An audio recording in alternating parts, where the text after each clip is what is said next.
Hi, I'm John Barnes and you're watching Redmen TV.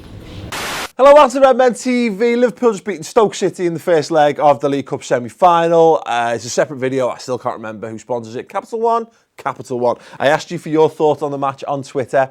They're great. Let's get stuck into as many of them as we possibly can in the time of 4-2 by me not falling asleep after my mad caffeine rush that I've gone through on the game. Psychedelic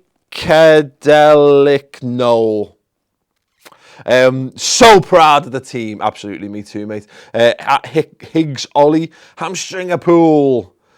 Bar the injuries, a great performance and result. Couldn't agree more with that, mate. You know, the injuries are definitely the kind of thing that put a damper on it. And I think if we'd yeah, you know what, I'm going to use the word because fuck it, I'm taking it back. If we'd slipped up, and conceded and drawn that 1-1, that actually wouldn't have been the end of the world as far as results go, because, you know, okay, away goals only count after extra time, but puts you in a good position still going into the home leg. But you'd be going, well, we only drew, and how many players does it cost us? Whereas, you know, yes, it's, you know, we can worry. We've got Arsenal next week. Phil Coutinho could well miss that game. Lovren could well miss that game. We're desperately short of centre-halves and et cetera, et cetera. But fuck it, you know, I want to stay positive. I want to look at the result, and the result and the performance tonight was excellent. So, yes, and I said this on the match reaction, let the manager worry about that. I thought in terms of the performance, absolutely fantastic. Injuries are definitely a factor, but whatever, man. We've just won a game that, by all accounts, given said injuries, we probably should have lost. So brilliant, Liverpool. Okay, Dan Cheney at BFG_Cheney. I'd be interested to know, Dan, if you're watching this, is that BFG as in like Roald Dahl BFG or BFG as in Doom BFG? Let me know in the comments below if you're watching. Colo just showed how to play for Liverpool. Heart, determination, and being an absolute god. Yes, yes, he did fantastic. You know, and we've written Colo Torre off. Let's listen. Sat here with you. It's a good night. It's time for some honest truths. We've all written Colo Torre off at one point or another during his Liverpool career. Probably during his Man City career, and possibly even at times during his Arsenal career. He was great. Absolutely great tonight. You know, dominated aerially. It's a kind of game that his experience was just fantastic. And, you know, we had to bring James Milner onto the midfield. We had to put Lucas Leiva alongside Colo at centre-back. But you know what? Those three players, will they be Liverpool players, all be Liverpool players next season? There's a good chance none of them will be Liverpool players next season. But you know what? What they've got right here and right now is determination and experience. And our team lacks experience so much in big games. And that, you know, that was a very, very big game. Cup semi-final.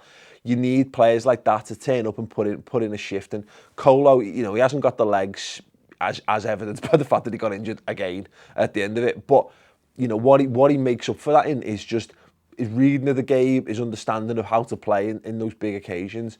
And yeah, absolutely sensational. Colo Torre. On another day, he gets man of the match. If Joe Allen hadn't been on the pitch, Colo gets man of the match there. So, in fact, let me know, who was your man of the match? Let me know in the comments below. Ivailo Chaprazov. I'm so sorry.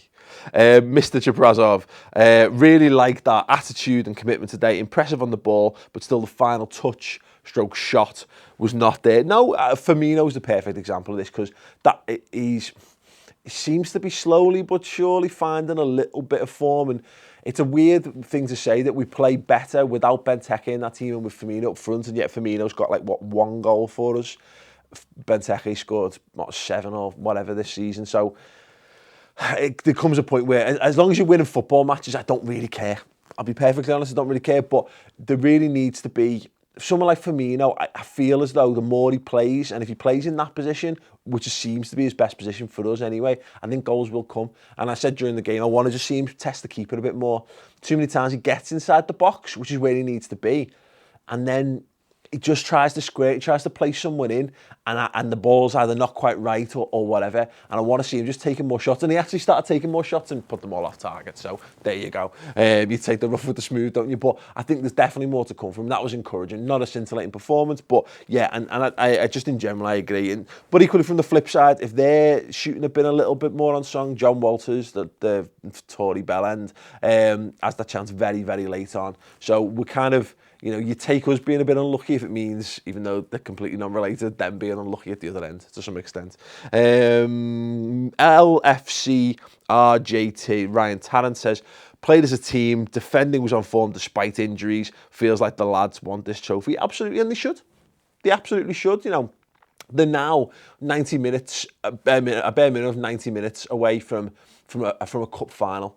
And when you get to a cup final, anything can happen. Any team can win any game of football over 90 minutes. It's as simple as that. So they'll fancy the chance, even if, you know, City absolutely, you know, murder Everton over 2 legs and get to the final. Doesn't matter, you know, because ultimately you want to get there, and the only way you can win trophies is to get to finals. So good on them, and I completely agree, and that's exactly how it should be, to be perfectly honest. Jack Dench, Jack at Dench_Jack 1998, keeping a clean sheet with Lucas playing centre back and playing good football, solid, and then one of these, but with muscle. Yeah, completely, mate. Lucas, I just thought was great. Some of the, again, his reading of the game's fantastic. The guy's like, what, 5'10", 5'9", 5'10", and we were put under so much pressure early. Thought he coped really well. Good on you, Lucas. At Stuck, yeah. Not even Stoke can do it on a cold, wet Tuesday night in Stoke. Hey! Can't wait for an Anfield semi-final again. Hashtag Klopp will love it. That's what happens though, Stoke. You change. Try to change the DNA of your football team. Try to play a bit of footy. And you know, when you are a skillful team, looking to quickly move the ball and shift and pass and do intricate things, it's very hard to play on a cold, wet, windy night in Stoke. You're not set up for that. Okay. At Backup Mojo, Joe Venable says, only first leg, can't celebrate till the end of the second leg. I can. Way! There we go. Yeah, look, minimal celebrations. It is only the first leg. You're absolutely spot on there, Joe. But look, you've got to enjoy it. I said this earlier. If you can't enjoy Liverpool winning football matches, then what's the fucking point? Don't bother. I'm telling you now, don't bother. Football's not for you. And definitely supporting Liverpool's not for you. I'm not saying you're saying that, but I mean, in general, if anyone's out there who's thinking like, it's only the first leg, fuck you, fuck off, have a fucking wank, come back, give us a big fucking smile, enjoy the fact that we won a football match, because you never know, we might lose the next one. Yeah? Sound. Okay. At Sacco, that is a fucking steal of a Twitter name, just says, the Welsh savvy was immense. He was. Good on you, Joe Allen. Joe Allen, as I said, my man of the match on the day. Sensational. If you agree or disagree, let me know in the comments below. Thank you very much to everyone who sent their comments in. Keep them coming in. Thoughts in the comments below. Check out the rest of the content on the YouTube channel. And the Final Word show is going to be fucking amazing. To me, it's going to be Chris, it's going to be my dad, and it's going to be Jim Boardman as well. Talking through that win in depth and detail. It'll be around 45 minutes to 60 minutes long. Longer if it's that's so amazing and we can't contain it within that time. Go on to the redmentv.com, I'll annotate at the end of the video. Join up, it's completely free for the month. If you like it, keep it. If you don't, you can fuck it off. Anyway, thanks very much for watching. Keep smiling, Reds. One more game to go. And you know, we could be in with a shelter piece of silverware. Wouldn't that be amazing? Anyway, thanks for watching. Ta-ra. I am Chris Pajak for the Redmen TV outside the Britannia Stadium, where Liverpool have just won 1-0 against Stoke City. Really, we came out the blocks fast, didn't we, today?